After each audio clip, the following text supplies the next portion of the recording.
नमस्कार प्यारे विद्यार्थियों, आज अपने कक्षा 10 विषय गणित का सेकेंड मॉडल पेपर करने जा रहे हैं। इस मॉडल पेपर को मैंने दो पार्टों के अंदर करने की कोशिश की है, क्योंकि एक ही पार्ट के अंदर सारे करने से वीडियो काफ़ी लॉन्ग हो जाता है। तो अपने दो पार्ट के अंदर इस जो मॉडल पेपर को अपने करेंगे। पहले अपने करते हैं भाग ए, जिसमें वस्तुनिष्ठ प्रश्न आएंगे। पहला प्रश्न है अपना, निम्न समीकरणों प्रश्नों के उत्तर का सही विकल्प चयन कर उत्तर पुस्तिका में लिखना है। इसके अंदर पहला आ जाएगा, एक ऐसी संख्या जिसके एक और स्वयं के अतिरिक्त कोई गुणनखंड न हो कहलाती है। तो वो संख्याएं कहलाएंगी अभाज्य संख्या कहलाती है जिसका एक और स्वयं एक के अतिरिक्त अन्य कोई गुणनखंड ना हो, अन्य किसी संख्या का भाग न जाता हो, वो अभाज्य गुणनखंड। दूसरा है, यदि द्विघात बहुपद अपने को दे रखा है का 1 0 3 है। शून्य का मतलब इसमें x की जगह पे अपने को 3 3 रखना है और वहाँ से k का मान आ जाएगा।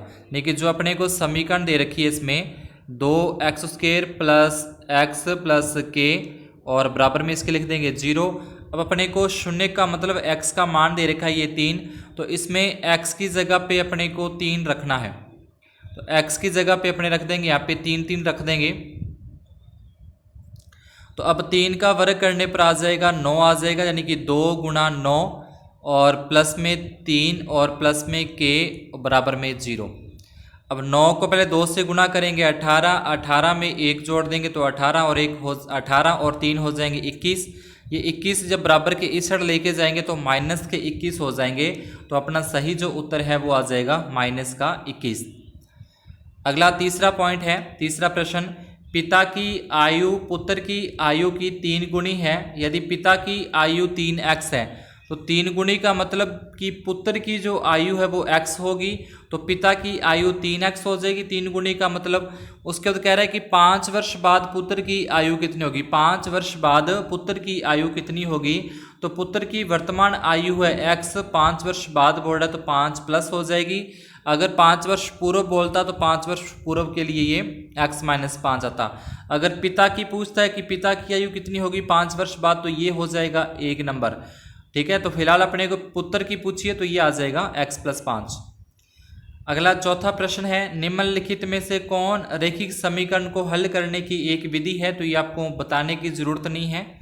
इसके बाद पांचवा पॉइंट, समाक्षरी 43 में कितने पद हैं। तो यहाँ से ये अपना प्रथम पद a का मान आ जाएगा, d का मान आप निकाल लोगे, d का मान होता है a2 - a1। a2 मतलब 10 - a1 मतलब 7, तो ये माइनस करेंगे तो ये आ जाएगा d का मान 3 आ जाएगा। देखिए a का मान 7 है, d का मान 3 है और ये 43 दे रखा है अपने को, an का मान दे रखा है। तो an वाला सूत्र लगाइए आप और वहाँ से n का मान आपको निकाल देना है। अगला 6 नंबर है, ऐसी सरल रेखा जो वृत्त की परिधि को केवल एक ही बिंदु पर स्पर्श करती है, स्पर्श रेखा। बिंदु 3 4 की y अक्ष से दूरी, तो ये भी आपको सिंपली पता होना चाहिए कि y अक्ष से दूरी कौन सा होता है, तो मैं नहीं बताऊंगा ये भी। उसके बाद 8 नंबर पे है कि बिंदुओं के मध्य दूरी। तो अब ये दूरी ज्ञात करनी है, तो दूरी वाला अपने को सूत्र लगाना है x2 - x1 और प्लस में y2 - y1, इसके ऊपर आ जाएंगे स्क्वायर और इसके ऊपर लगता है ये दूरी का सूत्र आ जाएगा। अब इसमें अपने को जो सवाल दे रखा है इसमें देखें कि x2 का मान तो अपने पास क्या है, साइन a है। x2 का मान है साइन a -0, इसके ऊपर स्क्वायर आ जाएगी। फिर y2 का जो मान है, y2 का मान 0 -y1 का मान है कोस a, इसके स्क्वायर और इस पूरे के ऊपर आ जाएगा रूट। अब साइन a में से 0 माइनस करेंगे, साइन a आएगा, कोस में से 0 में से कोस घटाएंगे तो माइनस कोस आएगा। तो इसके बाद इसको इस तरीके से लिख लेना अपने कि साइन a इसकी स्क्वायर हो जाएगी, प्लस में माइनस कोस a इसकी भी स्क्वायर है और इसके ऊपर आ जाएगा वर्गमूल का निशान। इनके अपने स्क्वायरें करेंगे तो ये सीधा ही आ जाएगा sine square a plus cos square a, इसके ऊपर रूट होता है sine square a plus cos square का मान 1 और 1 के ऊपर रूट का 1 आ जाएगा। तो यानी कि इसका जो अपना आंसर है वो क्या आ जाएगा, 1 नंबर आ जाएगा, यानी कि 1। अगला 9 नंबर पॉइंट है जिसमें पूछा है कि sec sec square 40 degree minus ten square 40 degree का मान, तो अपने एक सूत्र पड़ा होगा कि 1 प्लस टेन स्क्वायर थीटा बराबर सेक स्क्वायर थीटा होता है, टेन स्क्वायर बराबर सेक स्क्वायर थीटा होता है। तो सेक स्क्वायर थीटा, अब प्लस का टेन इधर लेके जाएंगे तो माइनस का टेन हो जाएगा, तो वही यहाँ पे किया गया, तो इसका उत्तर भी क्या आ जाएगा, 1 आ जाएगा। संचयी बारंबारता वक्र कहलाता है, तो जो वक्र है वो क्या कहलाता है, अपना त्वरण कहलाता है। ठीक है, त्वरण आ जाएगा इसमें। आगे अपना है 11 नंबर पॉइंट है, इसमें बोला है कि 5, 7, 9 x का माध्य 9 है, तो x का मान ज्ञात कीजिए। तो अपने को सभी को पहले प्लस में लिखना है, 5 प्लस 7 प्लस 9 प्लस x, और बटे में कितनी संख्याएं होगी, तो ये 4 होगी, और बराबर में माध्य कितना है, 9 है, तो ये 9 इसके गुणा में चला जाएगा, 36 हो जाएगा। 5 और 7 12, 12 और 9 21, यानी कि 21 प्लस x बराबर 36, प्लस का 21 इधर लेके जाएंगे तो माइनस का 21 हो जाएगा। 36 में से अपने 21 माइनस करें तो 15 उत्तर आ जाएगा। आगे 12वां है, 3 सिक्के उछाले जाते हैं, कम से कम 2 हेड आने की प्रायिकता। अब जब 3 सिक्के उछाले जाएंगे तो पहले अपने को सारी की सारी लिखनी है, हेड हेड लिखना है, उसके बाद टेल टेल आ जाएगा, फिर हेड हेड टेल आएगा, फिर हेड टेल हेड आ जाएगा, फिर उसके बाद टेल हेड हेड आ जाएगा, इसके बाद फिर अपना टेल टेल हेड आ जाएगा, इसके बाद फिर अपने पास टेल हेड टेल आ जाएगा। तो ये 2 4 6 7 एक और रह गया अपना हेड टेल टेल, तो ये बनते हैं अपने 8 के 8 बनते हैं। तो इससे पूछे कम से कम 2 हेड आने की प्रायिकता बतानी, जिसमें कम से कम 2 हेड आते हों। तो कम से कम 2 हेड मतलब इसमें भी कम से कम 2 हेड आ रहे हैं, 1 हो गया, इसमें 2 हेड आ रहे हैं 2, इसमें 2 हेड आ रहे हैं 3, इसमें भी 2 हेड आ रहे हैं 4, और बस इतना ही है, 4 हैं जिसमें कम से कम 2 हेड आते हैं। तो संभव परिणाम तो हो जाएंगे 4 और कुल परिणाम हो जाएंगे 8। तो अपना जो सूत्र होता है संभव परिणाम बटे में कुल परिणाम, यानी कि 4 एकम 4 और 4 दूने 8। इसके बाद है अगला, अपने रिक्त स्थानों की पूर्ति कीजिए। यदि समांतर रेखाएं समीकरण युग्म का कोई हल नहीं है तो इस स्थिति में समीकरण युग्म असंगत होता है। तो अपने जो सूत्र था ना कि a1 बटे a2, b1 बटे b2 और c1 बटे c2, तो इसके लिए वो कंडीशन लिखनी है जिसमें क्या हो, रेखाएं समांतर हों। रेखाएं समांतर होने के लिए जो स्थिति है वो स्थिति इसके अंदर अपने को लिखनी है यहाँ पे। अगला दूसरा खाली स्थान है, यदि किसी समांतर श्रेणी का व्यापक पद 3n+4 है तो इसका सारवंतर होगा। तो यहाँ पे आप n के मान रखते जाना, यानी कि व्यापक पद अपने को an दे रखा है, इसने 3n+4 दे रखा है। तो अपने एक बार तो a का मान 1 रख दें, n का मान 1 रखें, तो ये आ जाएगा अपना 3 और 4 7 आ जाएगा। और जब n का मान अपने 2 रखते हैं तो n की जगह पे 2 रखेंगे तो अपना ये आ जाएगा 6 और 4 10 आ जाएगा। अब 10 और 7 में कितने का अंतर है, यानी कि पहला पद 10 7 है, दूसरा पद 10 है। तो अपने a2 में से a1 करें, यानी कि 10 में से 7 घटा दें तो सारवंतर आ जाएगा 3 का आ जाएगा। इसके बाद अगले जो खाली स्थान है तीसरा, किसी बाह्य बिंदु से वृत्त पर खींची गई 2 स्पर्श रेखाएं रेखाखंडों की लंबाई बराबर होती है। यहाँ समान लिख देना, यहाँ लिख देना बराबर होती है, ठीक है यहाँ पे। उसके बाद x अक्ष पर स्थित प्रत्येक बिंदु कोटि का मान 0 होता है। x अक्ष पर प्रत्येक बिंदु की कोटि का मान क्या होगा, 0 होगा। उसके बाद यदि tan थीटा बराबर कोट थीटा है तो थीटा का मान तो 45 डिग्री जो होता है, तो 45 डिग्री में आप देखा होगा tan 45 का मान और कोट 45 का मान दोनों के मान सेम होते हैं। आगे छठा खाली स्थान है, आंकड़ों का अपने को परिसर बताना। तो परिसर क्या होता है, बड़ी संख्या में से छोटी संख्या माइनस करते हैं तो परिसर आता है, यानी कि बड़ी संख्या 20 और सबसे छोटी संख्या यहाँ पे है 2, तो 20 में से 2 माइनस करें तो परिसर आ जाएगा 18 आ जाएगा। इसके बाद स्टार्ट होते हैं अपने अति लघुत्रात्मक प्रश्न हैं। इसमें अपने को दिया कि अभाज्य गुणनखंड विधि द्वारा 375 और 675 का HCF ज्ञात करना है। तो ये आपको पहले इनके सभी दोनों के अभाज्य गुणनखंड करने हैं, उसके बाद HCF जो दोनों में कॉमन आएगा वो अपना HCF आ जाएगा। दूसरा पॉइंट है, यदि व्यंजक अपने को दे रखा है ये व्यंजक और इसका एक गुणनखंड है तो a का मान ज्ञात कीजिए। तो यहाँ पे जब इस तरीके से लिखा आता है, गुणनखंड के रूप में लिखा आता है या व्यंजक लिखा आता है, तो x-2 के बराबर 0 रखो, x का मान -2 है, इधर लेके जाएंगे तो ये +2 हो जाएगा। यानी कि इस पूरे के पूरे समीकरण के अंदर, इस पूरे व्यंजक के अंदर अपने x का मान 2 रखना है, बराबर में 0 लगाना है। जैसे अभी अपने ऊपर k का मान निकाला है उस तरीके से सेम यहाँ पे a का मान आ जाएगा, बस x की जगह पे 2 रख के इसको सॉल्व कर देना है।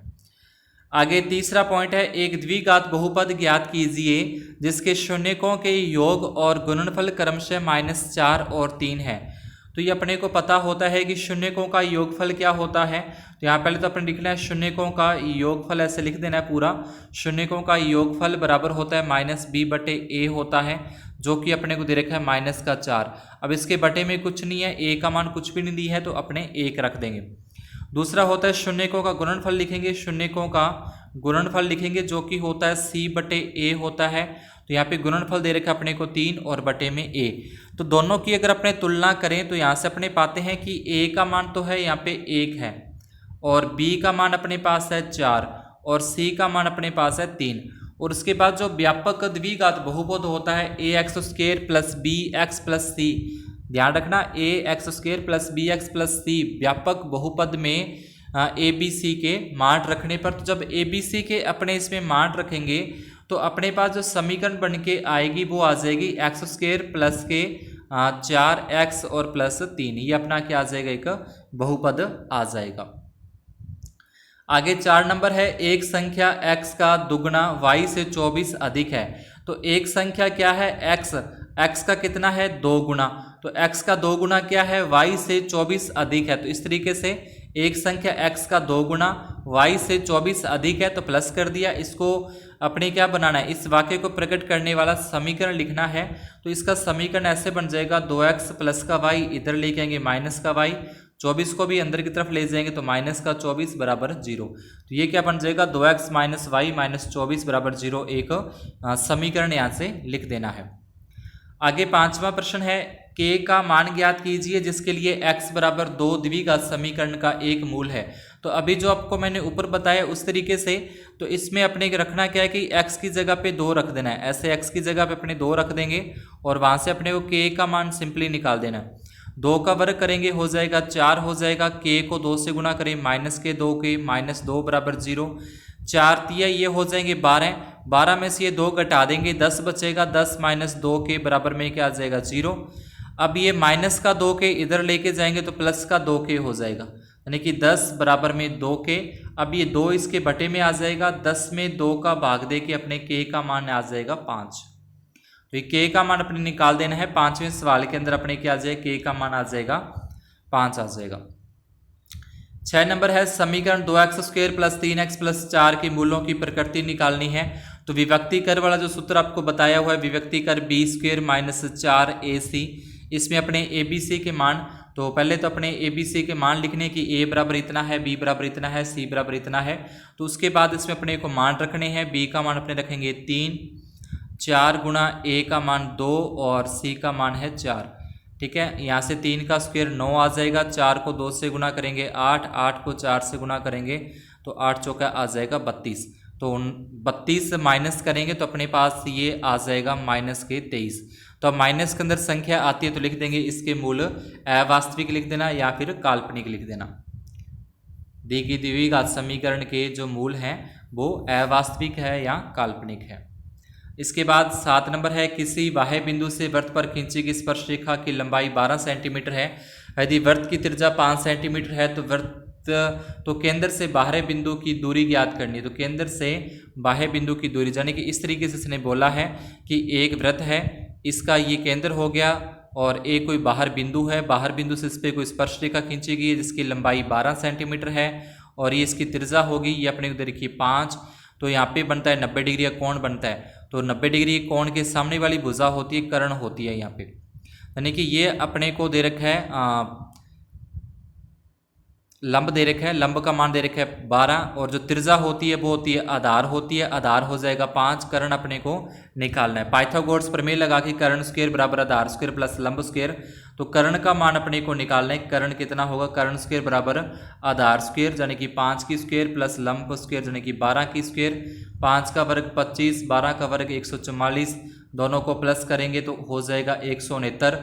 कर्ण के ऊपर से स्क्वायर हटाएंगे तो जो इसका रूट आ जाएगा 13, तो जो केंद्र से दूरी है वो कितनी हो जाएगी 13 सेंटीमीटर आ जाएगी। तो इस तरीके का अगर सवाल आता है तो डायग्राम बना के पाइथागोरस प्रमेय लगा के अपने को ध्यान रखना, जो स्पर्श रेखा होती है ना, स्पर्श रेखा हमेशा क्या होती है, लंब होती है, और ये त्रिज्या है वो क्या होगी, आधार होगी, और जो केंद्र से दूरी जाएगी, ये वाली केंद्र से दूरी सीधी, वो क्या होती है, कर्ण होती है। तो जो इस भुजा का तीनों में से कोई दो भुजाएं अपने को देगा, तीसरी पूछ लेगा, वो अपने को पाइथागोरस लगा के हल कर देना है।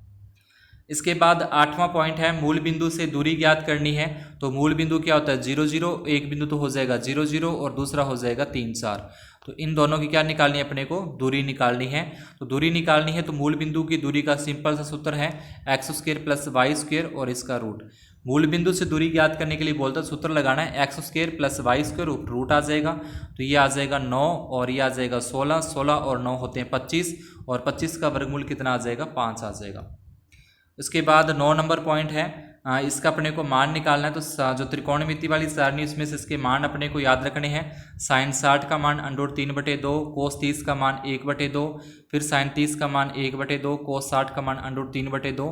इसको सॉल्व करके इसका आंसर अपने को निकाल देना है। ऐसे 10वां है sin 3a = cos a - 26 है, तो a का मान ज्ञात करना है। तो इसमें अपने sin 3a है तो इसको लिखा जाएगा sin 90 डिग्री -3a, और बराबर में लिखा जाए cos a - 26 डिग्री। कोस से कोस साइन ही यहाँ पे कोस लिखा जाएगा कोस, तो कोस 90 डिग्री -3a, कोस से कोस कट जाएगा, तो उसके बाद आ जाएगा 90 डिग्री -3a और बराबर में a - 26। यहाँ से अपने पक्षांतरण करके a का मान निकाल देना है। आगे 11वां पॉइंट है, तो इसका माध्यक निकालना है। तो माध्यक निकालने के लिए पहले इसको अपने आरोही अवरोही क्रम में लिखेंगे, छोटे से बड़े क्रम में लिखेंगे।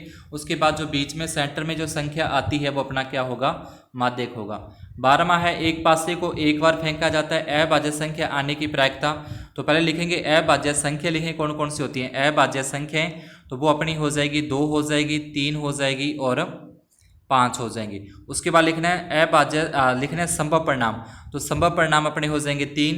उसके बाद लिखना है कुल परिणाम 6। उसके बाद सूत्र लगाना है अभाज्य संख्या आने की प्रायिकता बराबर संभव परिणाम बटे में कुल परिणाम, जो कि आ जाएंगे 3/6। इसको काटें तो 1/2।